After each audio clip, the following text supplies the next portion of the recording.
Thank you, Presiding Officer, and let me start by moving the amendment which stands in my name, and I hope it aids the debate if I say that we are prepared to accept Mr Johnson and Ms McInnes's amendments. I'm delighted to have the opportunity to respond on behalf of the Government. It does come at a timely moment.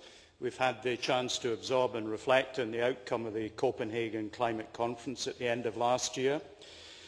Like Sarah Boyack, the Government feels that the Copenhagen proceedings were very disappointing. They did not deliver the hoped-for commitments to emission cuts or a timetable for a new treaty. The Copenhagen Accord can be seen as a first step towards a new legally binding international agreement, but the Accord captures recognition from major players, the USA, China, India and Brazil, among others, of the need to keep global temperature rises within 2 degrees of industrial levels and support adaptation in the developing world. And as such, that is an important step forward, bringing countries to the table that had expressed varying degrees of reservations. The UN tells us that 70 countries have submitted mitigation targets and plans to the Accord, representing over 80% of global energy emissions. Scotland does retain its position among the leading nations prepared to commit to high ambition in tackling climate change. One of the interesting things in the Climate Change Committee's advice is to draw attention to our 80% on the basis on which the UK Government has set its targets is actually equivalent to 84% on their basis, not 80%, because of our inclusion of shipping and aviation.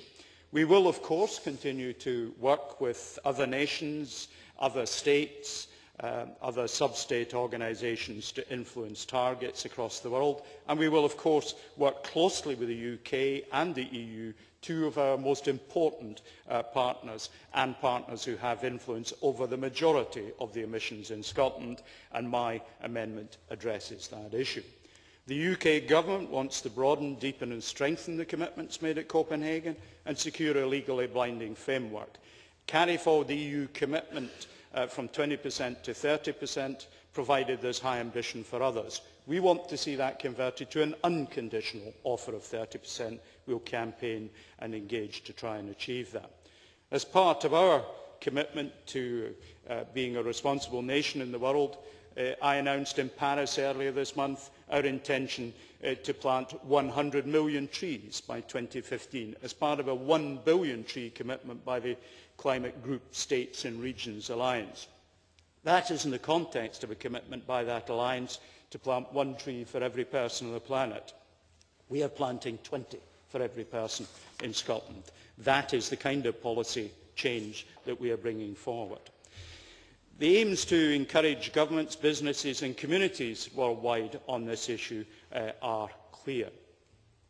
We've seen a shift in the year ahead to domestic delivery. We're committed to the economic opportunities presented by the low-carbon economy, as the opening speaker referred to. We do provide the certainty that businesses and communities need to plan for a low-carbon future. And we're now seeing examples of the low-carbon economy developing at every level in society, in communities, businesses, districts, towns and local authorities. All society needs to take action. We here provide the political driver, working with our colleagues in COSLA through the new Public Sector Climate Change Action Group, membership drawn from across the public sector, and of course I co-chair that with Alison Hay, the COSLA spokesperson for sustainable development. The subject of government cars has already arisen. 3 years ago, the typical car we bought had emissions of 138 grams of CO2 per kilometre. Today it's 119. The ministerial cars have seen even bigger reductions.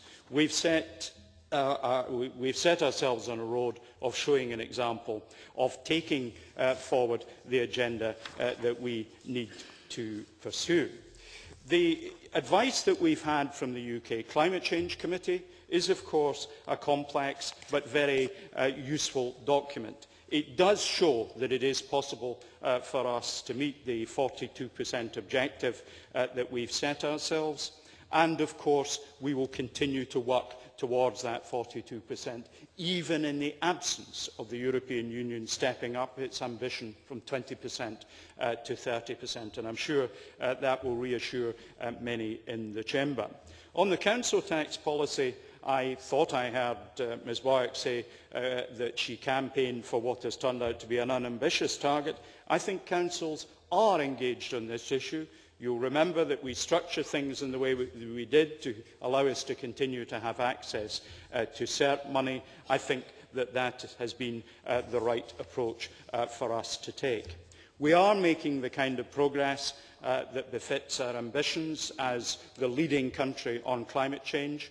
We do have good relationships with the UK government at both official and ministerial level.